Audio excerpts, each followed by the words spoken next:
I've been writing computer games since 2011, and I'm just about to fly home from my conference here in Macau where I competed in 10 different games and won 6 medals.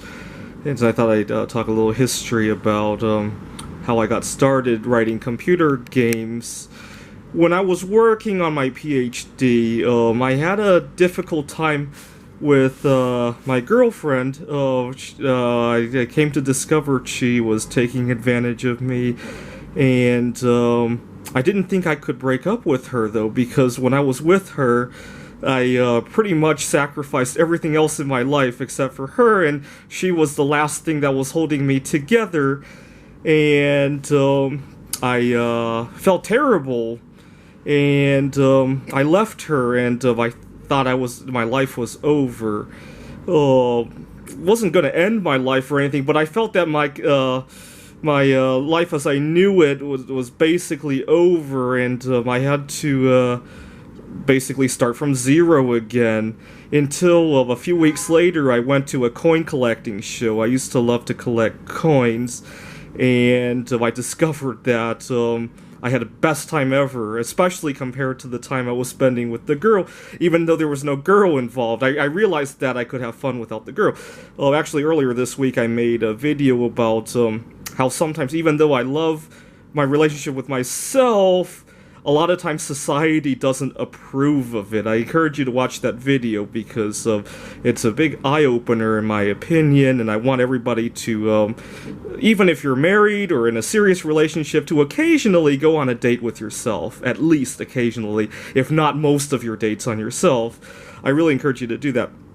Anyway, so I broke up with the girl, and I started to go to coin shows. I was doing well in school again. I was healthy again. I had accumulated some coins again, and then by the end of my time working on my PhD, I had recovered everything except that I didn't meet another girl. And it wasn't that I was sore about it, it just felt like an incomplete recovery without the girl. A better girl, of course, that wasn't going to take advantage of me. And then, just a few weeks before I completed my PhD program, my grandfather passed away. My grandfather on my father's side, he passed away at the end of 2011. And I took it very hard because everything else had been going so well that Grandpa passing away kind of stuck out. You know, had Grandpa passed away when I was being taken advantage of by the girl, or when I was getting bad grades at school, or if I was in the middle of losing my job, or, you know, that might have been completely dissolved and all that. But Grandpa passed away at a high point in my life, which really made it stick out. I know it's kind of weird to think that way, but it stuck out. And I drowned my sorrows by writing computer games. I had written a computer game for one of my PhD courses. It was only a very basic game. I had taken a course on artificial intelligence, and one of our projects was to write an alpha-beta pruning search. I don't know if this will make sense to my general audience, but it's one of the concepts in artificial intelligence is adversarial search, where you and your opponent are trying to do opposite things, like playing a game of chess. And I drowned my sorrows by digging out that program and trying to make it the strongest in the world. It was an Othello program. And I didn't compete in Othello this year because I was hoping for one of the really strong opponents. He's from France, and he's been winning in Othello for 20 years, and I wanted to compete against him, but I realized he wasn't coming, so I didn't really invest a whole lot of time into that program this year, and I didn't compete in it. Anyways, we went to my grandpa's funeral in Taiwan. It's kind of funny because when I was a kid, I had developed a fear of flying as a result of, well, first 9/11 and then Space Shuttle Columbia. And then I didn't want to fly ever again. After Columbia, I told my parents I'm never going to fly again because they had wanted to go on vacation to Canada and they went alone that time. And my mom was very upset about that remark and commented that over the next 20 years or so, I would have to fly at least 3 more times. And I asked my mom why. At the time, 3 of my grandparents were alive. They were living in Taiwan, And my mom said, "Don't you feel it's your obligation to go to their funerals?" And that scared the crap out of me. And I started to daydream that maybe one day we'll have a bridge over the Bering Strait. See, I used to love road trips. I didn't like flying, but I love road trips because it was the only time the whole family could get together. You know, I was, at the time, I was 15 years old. My brother was 2 years old. And we lived different worlds. You know, my brother thought that I was annoying. I thought my brother was boring. The car kind of forced us to spend time together when we otherwise would have gone our own ways. And I really liked it. And I remember thinking, if we just had a bridge over the Bering Strait, and then we had a car that could drive itself, and the whole family could gather in the car and spend 7 days together. It could be like a trip into outer space where you really don't have room to separate from each other. Oh, and I really thought that was going to happen. I really thought that was going to happen. But one of my opponents is from Russia. He doesn't think it will happen because of, well, first because of political reasons, and second because flying is so cheap compared to doing that. So he thinks I'm stupid for even thinking about that. But I went to my grandpa's funeral, so I checked off one of the three. Fortunately, my other two grandparents are still alive today. You know, it's kind of funny because I live in the United States where we don't have a whole lot of personal time off from our jobs. And I've been really praying hard that nothing happens to the other two grandparents because I'd rather go to these contests than to go to their funeral, but I know I have to go to their funeral if something were to happen. So I've been really praying that they live to be 120, 130, maybe even 200 years old.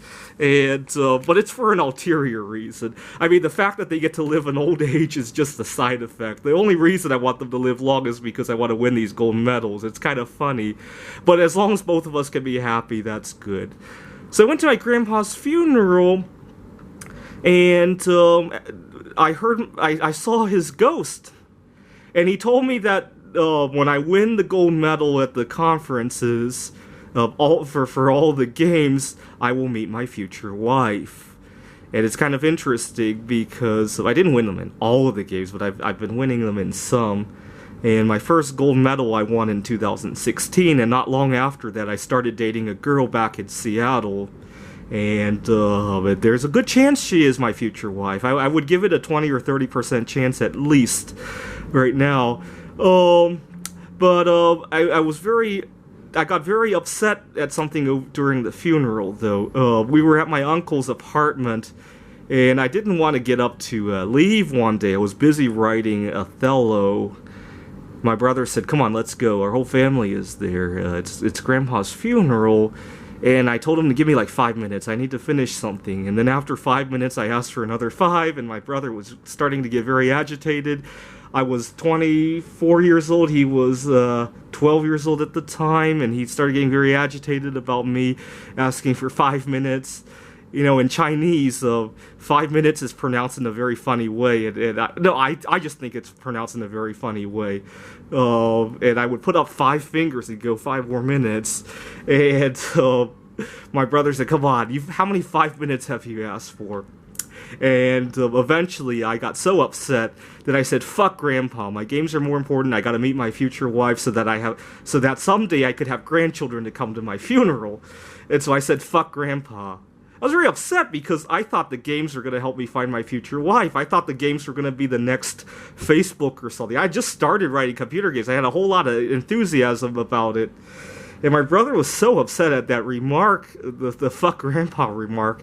He put his middle finger up and said, "Fuck you." And he never does the middle finger or says fuck. That's how upset he was. That was the first time, I think the only time in his life he ever said fuck at me. And then finally, we went to Grandpa's funeral. I went very reluctantly, but we went. And the whole time, all I could think about was computer games. And as a result, I had a very dark mood at the funeral. You know, I wasn't really paying attention to the funeral. I was still mourning about Grandpa. Okay, and then get back home, and I finished my PhD. And I start working for a tech company, and then a year later, I was in between jobs when I went to my first conference for ICGA. So I had a good vacation before and after the conference. It wasn't rushed, so that was good because I was worried about how rushed the conference was going to be while I was working. Anyways, my first year I competed in 6 events. I didn't win any gold medals, but I made a goal for myself. The goal was, I made a list of games that I wanted to win the gold medal in. I knew I wasn't going to win it in chess, I knew I wasn't going to win it in shogi, and I kind of crossed off any game that involved random chance, like this dice shogi, because we only play like 8 or 9 games at the conference, and there's just way too much luck involved, so I didn't want to put too much pressure on myself.